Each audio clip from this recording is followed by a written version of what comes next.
y amén. Bueno, esta mañana seguimos con Oseas, el profeta Oseas, y vamos a ir al capítulo 7, versículos 8 al 16. Y vamos a ver a través de este texto algunas prácticas destructivas. Eran algunas cosas que el pueblo de Israel, el reino del norte, había tomado como hábito o práctica y que le había traído destrucción o le había afectado y había venido a tener malas relaciones con su Señor. El tema siempre es la desobediencia. El título es Prácticas Destructivas. Oseas capítulo 7, versículos 8 al 16. Oseas 7, 8 al 16. Dice la palabra del Señor: Efraín se ha mezclado con los demás pueblos. Efraín fue torta no volteada. Devoraron extraños su fuerza y él no lo supo. Y aún canas le han cubierto y él no lo supo. Y la soberbia de Israel testificará contra él en su cara. Y no se volvieron a Jehová su Dios, ni lo buscaron con todo esto. Efraín fue como paloma incauta, sin entendimiento. Llamarán a Egipto, acudirán a Siria. Cuando fueren, tenderé sobre ellos mi red. Les haré caer como aves del cielo. Les castigaré conforme a lo que se ha anunciado en sus congregaciones. ¡Ay de ellos! Porque se apartaron de mí. Destrucción vendrá sobre ellos, porque contra mí se rebelaron. Yo los redimí. Y ellos hablaron mentiras contra mí. Y no clamaron a mí con su corazón. Cuando gritaban sobre sus camas para el trigo y el mosto se congregaron. Se rebelaron contra mí. Y aunque yo los enseñé y fortalecí sus brazos, contra mí pensaron mal. Volvieron, pero no al Altísimo.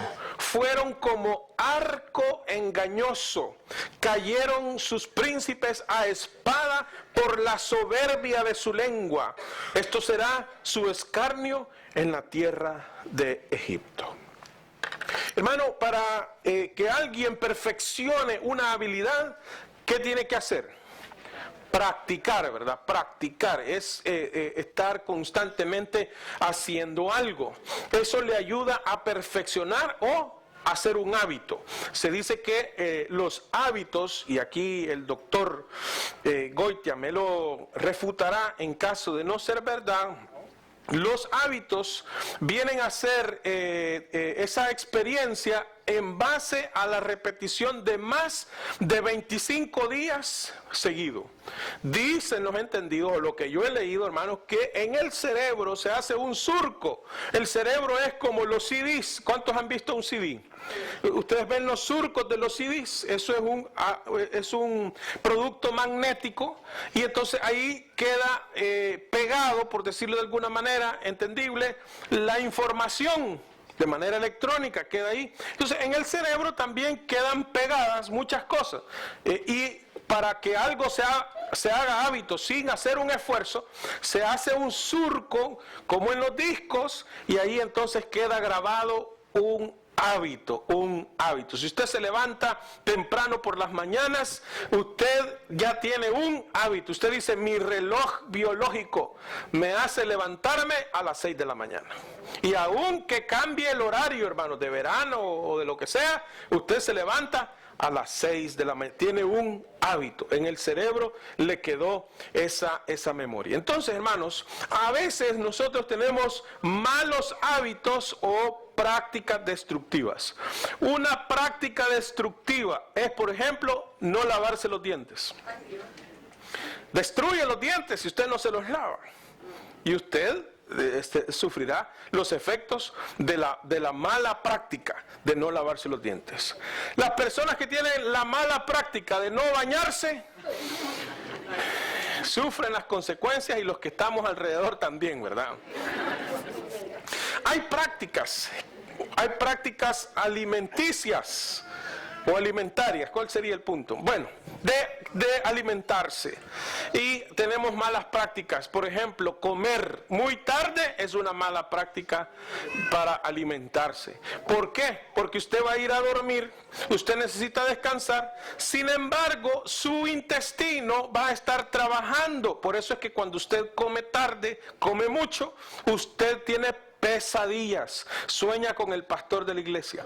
Entonces, ¿por qué? Porque su intestino está consumiendo oxígeno y el cerebro no puede conciliar, sino que está demandando, hay una demanda y entonces eso no le permite estar estable. Malas prácticas. Bueno, puedo seguir diciendo otro tipo de prácticas que no son saludables, pero el punto es que en el aspecto espiritual también a veces tenemos malas prácticas. Y debemos de desecharlas, debemos de evitarlas, debemos de romper ese ciclo repetitivo que se volvió un mal hábito, Vamos entonces, de acuerdo a la palabra del Señor, la primera práctica destructiva son asociaciones equivocadas. Asociaciones equivocadas. Oseas 7, 8 al 10. Dice, Efraín fue torta, no volteada. El versículo 1, perdón, el capítulo 7 de Oseas, en el versículo 8 dice, Efraín se ha mezclado con los demás pueblos. Efraín fue torta no volteada.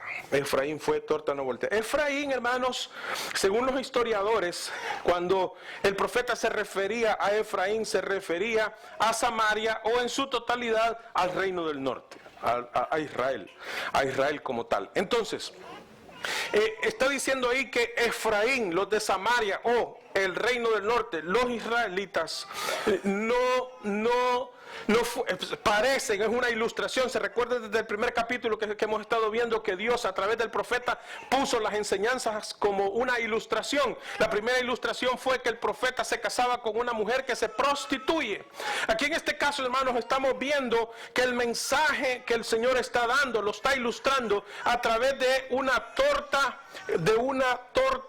que no fue volteada.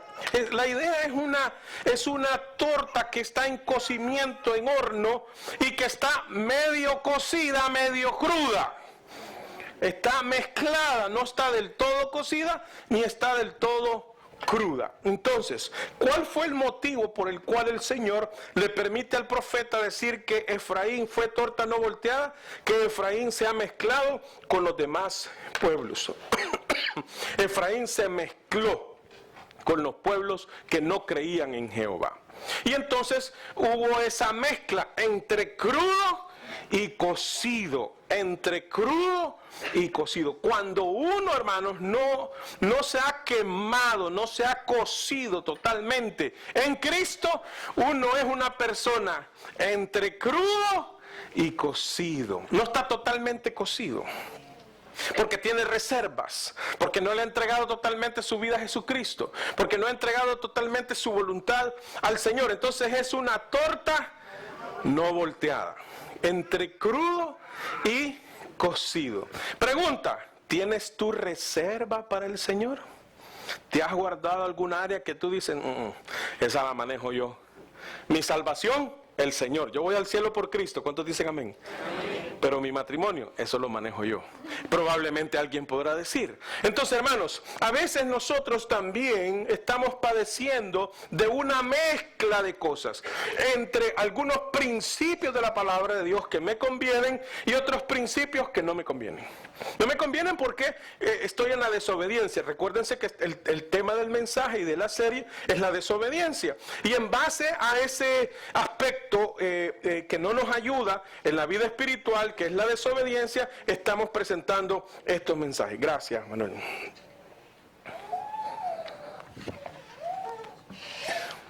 Entonces, la torta medio cocida de Efraín nos habla acerca de la mezcla de doctrina del culto a Jehová y el culto a los dioses paganos de los pueblos de alrededor. A esta mezcla se le llama sincretismo. Sincretismo es la asimilación de dos o más tipos de fe, entre paréntesis culturas, para conciliar o asimilar una a la otra. Entonces, un pueblo tiene una religión, otro pueblo tiene otra religión, hay una conquista del uno al otro, y para no entrar en una ruptura total, lo que hacían los pueblos era unirse. y si este Dios era el Dios de la fertilidad, y el otro tenía otro Dios de la fertilidad, los unían y les hacían un parecido, y a eso se le llama sincretismo. Si para un pueblo este era el Dios de la fertilidad y le llamaba de una manera, el otro le llamaba de diferente manera, y adoptaban el mismo Dios. Eso, hermanos, esa torta no cocida totalmente, el sincretismo, es algo que a Dios no le gusta. Es algo que a Dios no le gusta. Las asociaciones equivocadas pueden traernos grandes consecuencias, hermano. Vaya a Deuteronomio capítulo 7. Deuteronomio capítulo 7, versículos del 1 al 5.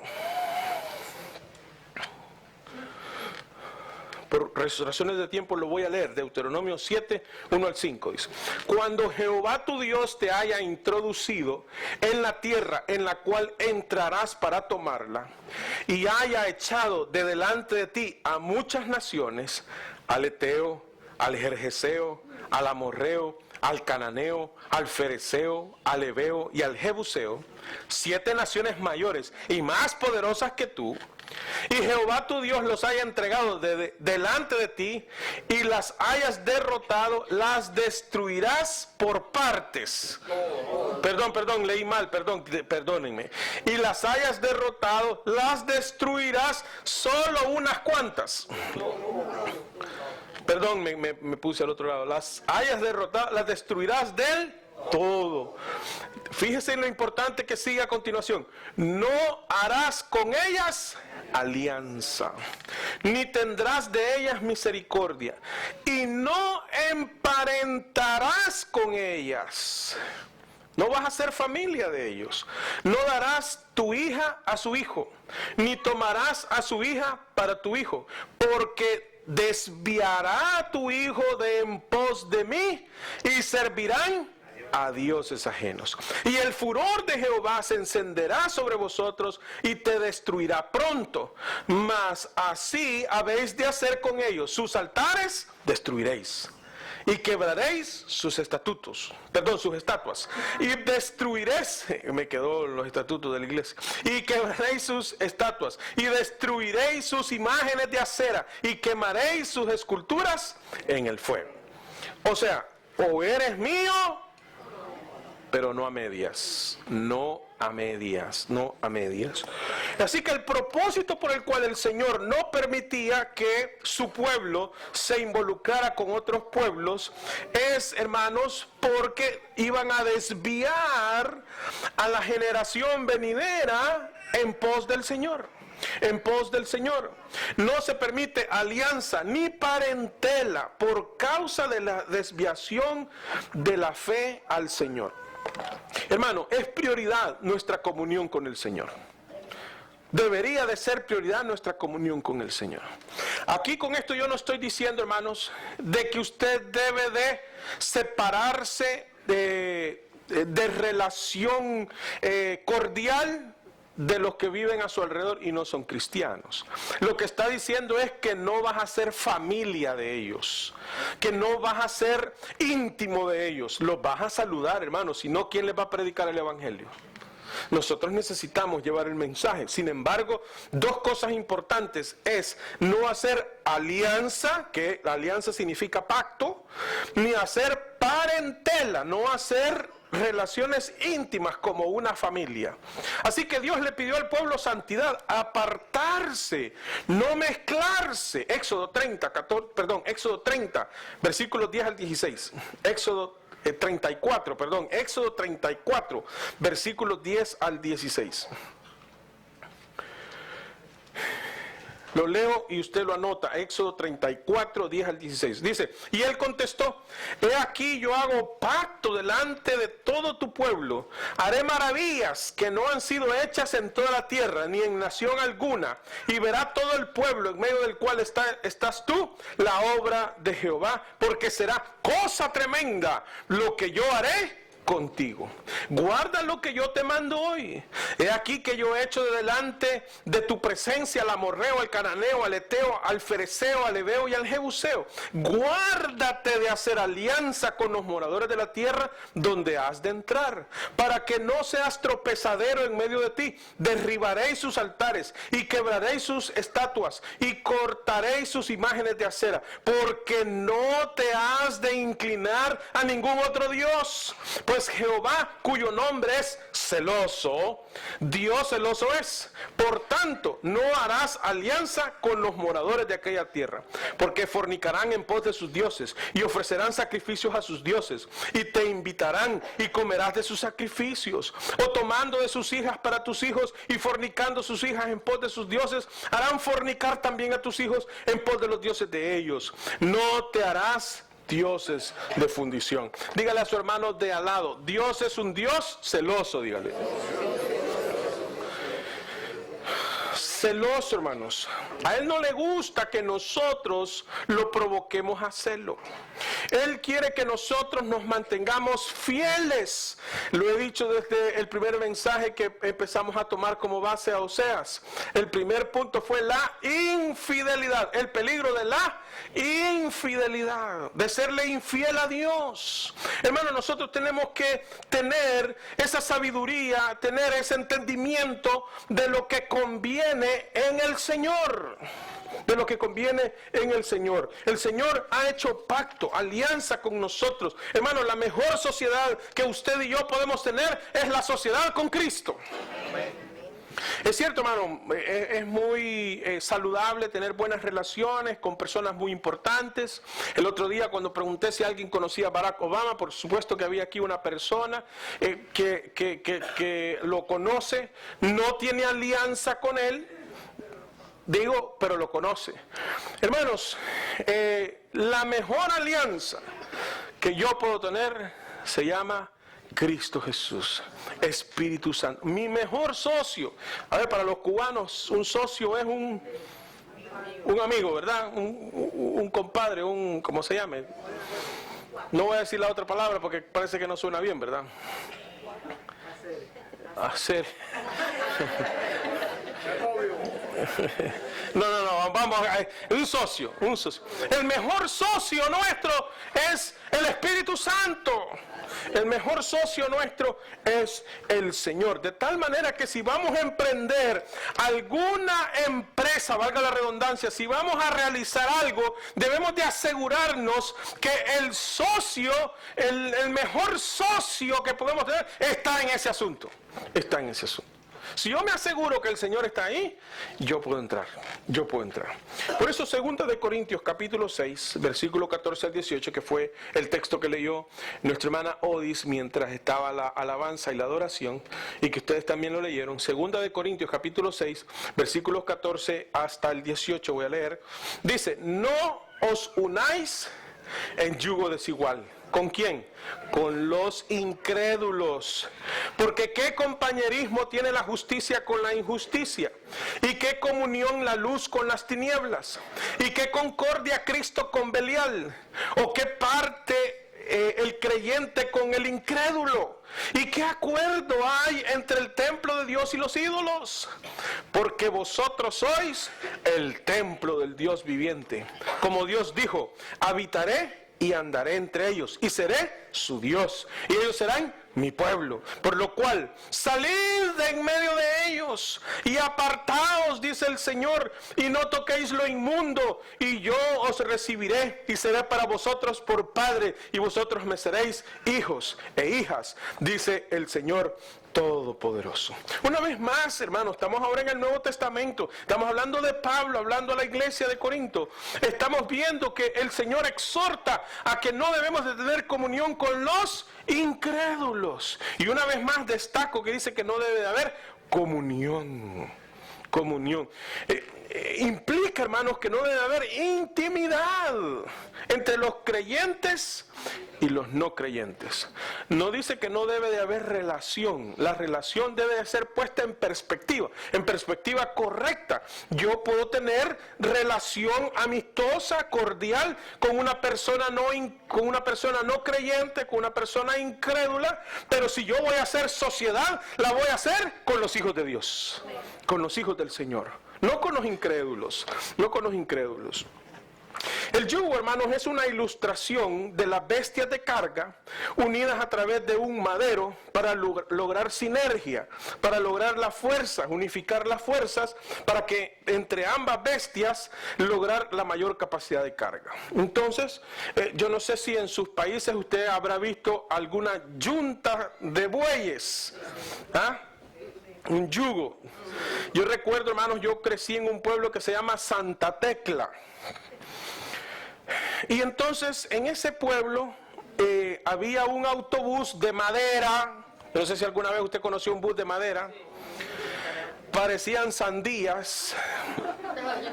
Y de ahí la gente del campo que iban al volcán. Enfrente de ese pueblo había un volcán, hermanos, que hizo su última erupción, parece ser en el 1927. O sea que él es relativamente joven. Y entonces subía el bus hacia la cima del volcán y de allá traían carbón. Y era carbón, de hecho, natural, y lo traían al pueblo de Santa Tecla. Pero el que no podía pagar bus, pagaba una carreta. La carreta era alada por bueyes. Y entonces había una estación de las carretas de bueyes. Y ahí conocí yo el yugo. Y veía bueyes, unos medio flacos,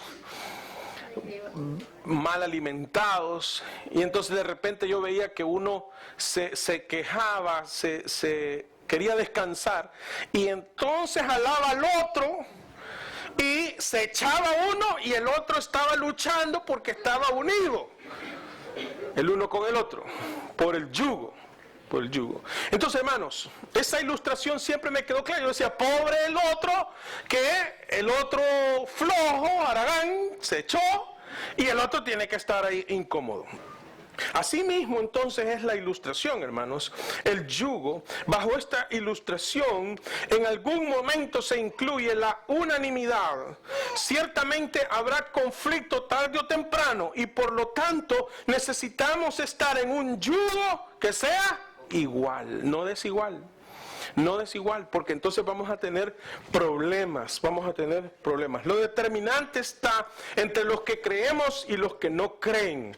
Es unirse en yugo desigual, te va entonces a traer conflictos, pero si tú te unes en yugo igual, tendrás algún conflicto, pero no tanto como el que tienes con los incrédulos. Probablemente vas a tener, si te unes en yugo desigual, conflictos de fe, conflicto comercial, conflicto ético, conflicto en lo moral, conflicto en la familia, en lo laboral.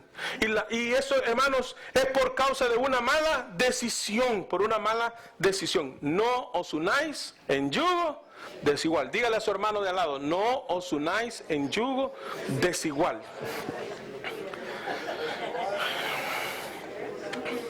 Fíjense bien, algunos dicen, ay, pastor, pero usted habla de unirse a los cristianos. Pero hay cristianos y hay cristianos. Recuerdo un miembro de la iglesia que tenía una pequeña fábrica, y me dijo, pastor, yo quiero tener empleados cristianos, porque todos somos de la fe. Y yo dije, ok. Y entonces empezó a contratar miembros de la iglesia. Y hermano, eso fue una dificultad. Se enojaban con el dueño porque lo acusaban de que los estaba explotando. El dueño decía que los otros no llegaban temprano, etcétera, etcétera. También me pasó, hermanos, que hubo una jovencita que se casó con el hijo de un pastor. Y dijo, está aquí asegurado, varón de Dios, un hombre de Dios con el que me voy a casar, porque ha sido hijo de un pastor. A los 4 o 5 años se divorciaron. No, los hijos de los pastores son estos, son aquellos, son lo otro, son lo peor. ¿Alguien dice amén? La gracia, hermano. Entonces, A veces tenemos malas experiencias de unirnos con otros cristianos. Es probable que usted la haya tenido. Pero eso no significa, hermanos, que vamos a invalidar el principio bíblico, que hay que unirse en yugo de creyentes. Si voy a favorecer a alguien, debo de favorecer a los creyentes, no a los incrédulos. Hermano, eso no le agrada a Dios. A los incrédulos no hay que favorecerlos. Primera de Corintios capítulo 6, versículos del 1 al 11. Primera de Corintios capítulo 6, versículos del 1 al 11. Dice la palabra del Señor. Primera de Corintios 6, 1 al 11. ¿Osa alguno de vosotros, o sea, de osadía, verdad? No osa de esposa del oso. Dice, ¿osa alguno de vosotros cuando tiene algo contra otro? A ver, repítame eso. Cuando tiene algo contra otro. Ir a juicio delante de los injustos y no delante de los santos. Estoy en el versículo 2. ¿O no sabéis que los santos, o sea, refiriéndose a nosotros, los que hemos sido lavados con la sangre de Cristo, han de juzgar al mundo? Lo vimos cuando fue la serie acerca del Apocalipsis. Y si el mundo ha de ser juzgado por vosotros, ¿sois indignos de juzgar cosas muy pequeñas? ¿O no sabéis que hemos de juzgar a los ángeles? ¿Cuánto más las cosas de esta vida? Si pues tenéis juicio sobre cosas de esta vida, ¿ponéis para juzgar a los que son de menor estima en la iglesia? Para avergonzaros lo digo. Pues ¿qué? No hay entre vosotros sabio, ni aun uno que pueda juzgar entre sus hermanos, sino que el hermano con el hermano pleitee en juicio, y esto ante los incrédulos. Así que, por cierto, es ya una falta en vosotros que tengáis pleitos entre vosotros mismos. ¿Por qué no sufrís más bien el agravio? ¿Por qué no sufrís más bien el ser defraudados? Pero vosotros cometéis el agravio y defraudáis, y esto a los hermanos. ¿No sabéis que los injustos no heredarán el reino de Dios? No erréis, ni los fornicarios, ni los idólatras, ni los adúlteros, ni los afeminados, ni los que se echan con varones, ni los ladrones, ni los avaros, ni los borrachos, ni los maldicientes, ni los estafadores heredarán el reino de Dios. Y esto erais algunos, mas ya habéis sido lavados, gloria a Dios. Ya habéis sido santificados, gloria al Señor. Ya habéis sido justificados en el nombre del Señor Jesús y por el Espíritu de nuestro Dios. Hermanos, Pablo está diciendo, ustedes se animan, osan, dice, a llevar a pleito delante del juez incrédulo a su hermano. Hermano, recuerdo un caso de un miembro de la iglesia que tenía un taller de reparación de carros. Era un taller de regular tamaño, había ganado una cotización de servicio a la Asamblea Legislativa de El Salvador. Y entonces le mandaban los carros de los diputados, de los legisladores, le mandaban los carros a su taller. Y bueno, eran tremendos carros, y los reparaba, y entonces le pagaban por eso. Era un buen negocio. Resulta entonces que otro cristiano que era diputado, que había sido miembro del ejército de El Salvador, resulta que era el encargado del departamento de pagos, y le había retrasado el pago, hermano. Y no eran 2 meses, y no eran 4, no eran 6, llevaba 1 año sin pagarle. Entonces el otro había quedado sin liquidez y sentía que su negocio estaba en dificultades. Resulta entonces que me llama y me dice, pastor, tengo esta dificultad. Ese que era miembro del ejército también era cristiano. Y salía en entrevistas televisivas llenándose la boca, testificando que era cristiano. Pero entonces el otro se veía afectado porque no le había pagado por 1 año aproximadamente. Y me dice, pastor, yo necesito el dinero, yo lo voy a demandar. Y recuerdo haberle mostrado este texto, 1 Corintios 6. Y me dice, pastor, pero es que esto es exagerado, me está llevando a la quiebra. Hermanos, casos como esos, casos como divorcios, casos como agravios, estafas, hay a veces aún entre creyentes. Y dice Pablo, por cierto, ya es vergonzoso que ustedes tengan problemas entre ustedes, pero llevan a los hermanos a juicio delante de los incrédulos. Porque ¿qué dicen los incrédulos? Y son cristianos. Y si entre ellos que son cristianos tienen estos problemas, yo mejor no voy a la iglesia.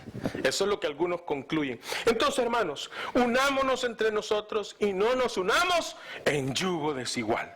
Dígale a su hermano de al lado, unámonos entre nosotros y no nos unamos en yugo desigual. A pesar de las malas experiencias, mantengamos el principio bíblico. Segunda práctica destructiva, quizás solo a la segunda voy a llegar. Dice, Efraín fue como paloma incauta, sin entendimiento. Esto nos habla acerca de una devoción retorcida. Oseas 7, 11 al 14. Oseas 7, 11 al 14. Dice, Efraín fue como paloma incauta, sin cautela. Dice, sin entendimiento. Llamarán a Egipto, acudirán a Siria. Cuando fuere, entenderé sobre ellos mi red, les haré caer como aves del cielo. Les castigaré conforme a lo que se ha anunciado en sus congregaciones. Versículo 13. ¡Ay de ellos! Porque se apartaron de mí. Destrucción vendrá sobre ellos, porque contra mí se rebelaron. Yo los redimí y ellos hablaron mentira contra mí. 14. Y no clamaron a mí con su corazón cuando gritaban sobre sus camas. Y aquí viene la clave, hermanos. Para el trigo y el mosto se congregaron, se rebelaron contra mí. Ese texto, hermano, en esa porción del versículo 14, está como escondido, pero está siendo la clave por la cual dice el Señor que Efraín o el reino del norte fue una paloma incauta, sin cautela. La paloma, hermanos, dice fue sin entendimiento, porque tenían una devoción retorcida, una devoción equivocada. Para lo que se congregaban era para pedir beneficios a Dios, pero no para santificarse. Eran rebeldes, desobedientes. No se congregaban para la santificación. Se congregaban para el milagro, pero no para entregarse al milagroso. A veces, hermanos, resulta que nosotros podríamos caer en esa falta de cautela, porque se nos habla acerca de la prosperidad en Dios. ¿Cuántos creen que Dios provee, hermanos? Amén, ¿verdad? ¿Cuántos creen que Dios no solo provee, sino que prospera? Amén. Entonces, sin embargo, a veces el enfoque está más bien en la prosperidad y no en la santidad. Se quiere los beneficios de ser cristiano, pero no se quiere el compromiso de entregar su vida al Señor. Hay algunos que hemos tenido a Dios como el Dios bombero. Bombero. No nos acordamos de Dios si no es que hay una necesidad. ¿Quién se estaba acordando de los bomberos hoy a esta mañana? Quizás no. Si hay un incendio, ¿a quién vamos a llamar? A los bomberos. Y a veces resulta que hay complicaciones en nuestra vida y entonces ¿a quién llamamos? Al Señor. Me voy a evitar varios comentarios, pero voy a ir a Santiago, capítulo 4. A Dios hay que invocarlo todo el tiempo.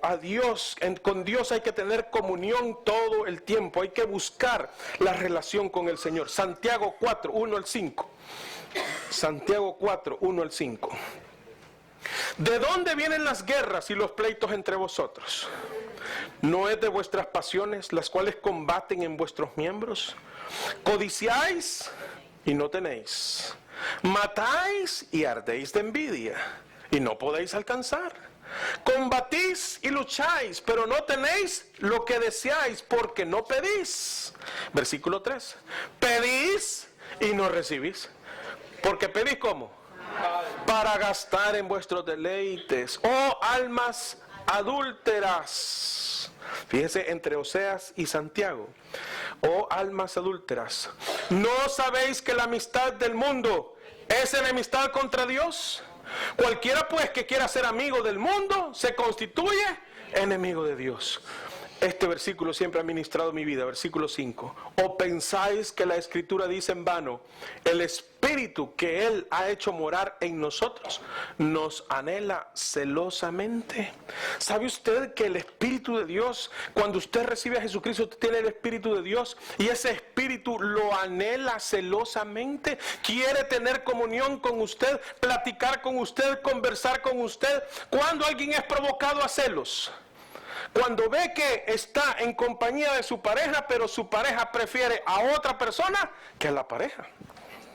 Y le hace caso a medio mundo, pero a su pareja no le hace caso, le ignora, la excluye. En una reunión social, en un ambiente donde haya personas. Entonces, ¿qué pasa? El Espíritu nos anhela celosamente, pero nosotros le estamos poniendo atención más a otras cosas.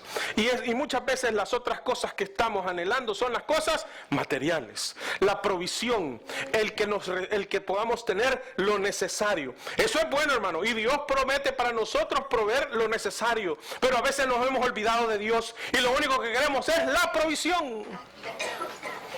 No me hable de santidad, pastor. Eso es exagerado. Ya en estos tiempos no se hable de eso. Se habla de prosperidad. Y todo con su carro último modelo. Si tiene carro último modelo, yo no me voy a enojar, hermano, gloria a Dios. Si tiene otro y me lo puede dar, pues con mucho gusto. Usted tiene una casa muy linda, gloria a Dios. El punto, hermano, es que a veces nosotros estamos solamente enfocados en lo material y no en el Señor. Necesitamos, hermanos, llegar en esa comunión íntima con el Señor. No podemos estar navegando en dos aguas. Soy cristiano para esto, pero para lo otro no. No puedo tener un pie adentro y otro afuera. No puedo decir, sí, hoy soy cristiano porque necesito de Dios, pero no soy cristiano porque ahora hay rumba en mi oficina, porque ahora hay una reunión social. Hermanos, hay grupos para eclesiásticos que a mí me preocupan. Hay grupos que no son una iglesia y que se reúnen. Se reúnen y le dicen, bueno, mira, aquí puede venir cualquiera. ¿Es usted judío? Bienvenido, no hay problema. ¿Es usted testigo de Jehová? Bienvenido, no hay problema. ¿Es usted Saibaba? Bienvenido, venga, no hay problema. ¿Es usted evangélico, bautista? Bienvenido, no hay problema. ¿Usted cree en los árboles? Bienvenido, no hay problema. Y bueno, ¿y aquí quién es el líder? Nadie. Aquí todos nos ayudamos. Aquí no prevalece nadie contra... La única ley que nosotros cumplimos aquí es la ley del amor. Todos nos queremos y no nos criticamos. Y existen esos grupos para eclesiásticos que, sobre pretexto de no tener problemas los unos con los otros, ahí no me critican. Ahí yo puedo ir en ropa corta y nadie me dice nada. Puedo ir en ropa larga y nadie me dice nada. Puedo ir con turbante y cubierto todo el cuerpo y nadie me dice nada. Puedo ir descubierto y nadie me dice nada. Hermano, hay ese tipo de reuniones donde algunos han tenido malas experiencias con otros en la fe y dicen, no, para estar en pleito mejor yo me voy. Y buscan esas reuniones fáciles donde aparece un romanticismo espiritual. No tener problemas con nadie, no tener compromiso con nadie. Sin embargo, el Señor nos llama y nos dice, yo quiero un compromiso. Yo soy un Dios celoso. O eres mío o no eres mío. O somos de Cristo o no somos de Cristo. Y no me vayan a malinterpretar, hermano. No estoy diciendo, o es de esta iglesia o no es de esta iglesia. No. La iglesia es del Señor, hermanos. Aquí predicamos el Evangelio. Hay otras congregaciones también donde se predica el Evangelio. Pero lo que yo me tengo que asegurar como pastor es que usted sea de Cristo. Ya sea que se congrega con nosotros, se congrega en otro lado, hermanos. Pero que usted sea de Jesucristo. Que usted adore al Dios que es el verdadero. Aquel que fue a la cruz, murió por nosotros, pero resucitó de entre los muertos. A ese que vive, a ese hay que adorar. no meternos con otros muertos, no meternos con otros ídolos, sino que adorar al que vive. La nueva era, hermanos, es un movimiento religioso sincrético. O sea, todo se vale. Eres musulmán, eres cristiano, eres ortodoxo, eres testigo de Jehová, no hay problema. Y se vuelve un sincretismo de todos los dioses. Dicen que todos los caminos llevan a Roma. Pero al cielo solo Jesucristo, hermanos. Al cielo solo Jesucristo. La última práctica destructiva, solo se lo menciono. Oseas 7, 15 al 16. Efraín se volvió como un arco engañoso por la soberbia de su lengua. Se lo leo. Oseas 7, 15 al 16. Y aunque yo los enseñé y fortalecí sus brazos, contra mí pensaron mal. Volvieron, pero no al Altísimo. Fueron como arco, ¿qué? Engañoso. Cayeron sus príncipes a espada, ¿por qué causa? Por la soberbia de su lengua. Esto será su escarnio en la tierra de Egipto. Hermano, algo que hay que cuidar. Un arco que es engañoso, es un arco que usted apunta y quiere dar en el blanco, pero como está malo, la flecha sale diferente. El arco engañoso tiene que ver con la lengua engañosa, tiene que ver con la lengua, porque hermanos, a veces uno se llena la boca diciendo muchas cosas. Lamentablemente no voy a terminar, pero debemos de cuidar de no tener un arco engañoso. 3 ilustraciones que nos hablan de 3 prácticas destructivas en el pueblo de Israel. Primero, asociaciones equivocadas. Segundo, devoción retorcida. Y tercero, la soberbia de la lengua. Hay que evitar ser torta no volteada o cruda. Hay que evitar ser como paloma incauta o sin entendimiento. Y hay que evitar ser un arco engañoso. Vamos a orar. Padre, gracias.